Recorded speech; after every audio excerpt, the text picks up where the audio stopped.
3-1 today. You must be happy with the result. What did you think about the performance? Yeah, I thought we came out very well, pressed high very much. I thought Guendouzi was fantastic again. For 19 and a player that's never played English football before, I think he's looking brilliant at the moment. Yeah. He looks like he's putting Xhaka to shame, you might say, the way that he's performing compared to someone who's senior to him and he's been at Arsenal obviously much longer. Yeah, the passion he shows. I think it was against Chelsea. You saw, I think it was when Aubameyang missed. Yeah. You saw, I think it was dropped to the floor and was like banging the ground. And it's refreshing to see that. It's what Arsenal fans, you could say, have been calling for. That was lacking under Wenger, that kind of passion, will to play for the club and maybe play for the manager. Yeah, it's fantastic to see that. Yeah, 3-1. We got caught out quite a few times on the counter. Obviously the West Ham fans, but they're saying Arsenal got very lucky. I think Arnautovic could have scored much more, should have scored much more than he did.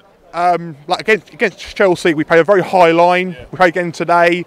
The Emery way is to have it narrow, have it very compact, and then push up all together. But then the problem was on the counter every time they're getting through. And the other thing that got me today was Bellerin.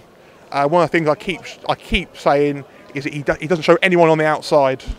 They always cut inside, and he falls for it every single time. A lot of talk has been about Emery's tactics, whether it's right for him to just push on, whether the players or not. Do you think he's got the players to do what he needs to do, or is more investment needed? I think if you look at Pep at City in his first season, everyone came and everyone was expecting high things of him, finished fourth, and it was kind of a bit of a disappointment. Yeah. What he did in the summer was he went out, he looked at who didn't perform the way he wanted it to. So he looked at Zabaleta and went too slow, not good enough, brought in Kyle Walker. Yeah, and brought in a new keeper as well. Precisely. He found the players that would work the way he wanted it, the ones who couldn't do it, and then replaced the ones. And I think Emery sort of did the same thing. But is it then surprising when you say that he's bought two players, Leno and Torreira, and neither of them have started yet? And then in pre-season, Lacazette and Aubameyang seem to be on some kind of form, but he hasn't started them in the league yet. With Lacazette, I don't understand it completely. I know he's been using up for today and to Chelsea especially. He used Iwobi because he can defend a bit more. I thought today would have been the best time, a team who hasn't won so far this season, a time to really just go for it with more attacking players. Yeah, no, that you're right there.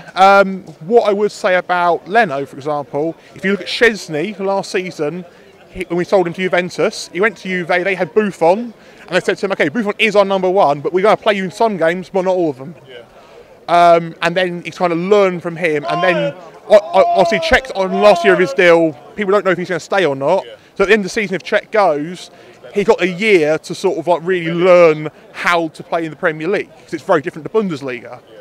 Final question. Obviously, you got the win today, which is the most important thing. You didn't start the first two games of the season very well. Tottenham, on the other hand, did, and last season they finished above Arsenal. Would you say there is a shift in power in terms of the North London clubs, or was it just a blip last season? I would say Tottenham have definitely. What they've done well is that they've made a team slowly over time. They've brought in player here, player there. They haven't gone out and splashed loads of cash. They've built that team around a young player of players, developed them, and then been building on top of that.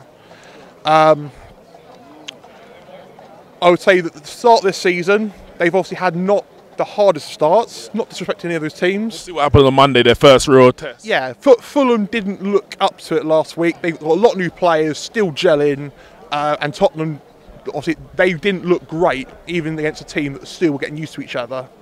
I can't remember who they played first game, I can't remember. Who did Tottenham play first game? Newcastle. Yeah, Newcastle looked shocking against Cardiff last week. But the Newcastle probably had a few chances to win that game anyway. So you don't think there's been a real shift in power in North London? I would say it's very on a nice edge at the moment. Obviously, Tottenham Arsenal fans at each other's throats, sort of like bigging off to each other. It's hard to tell, right?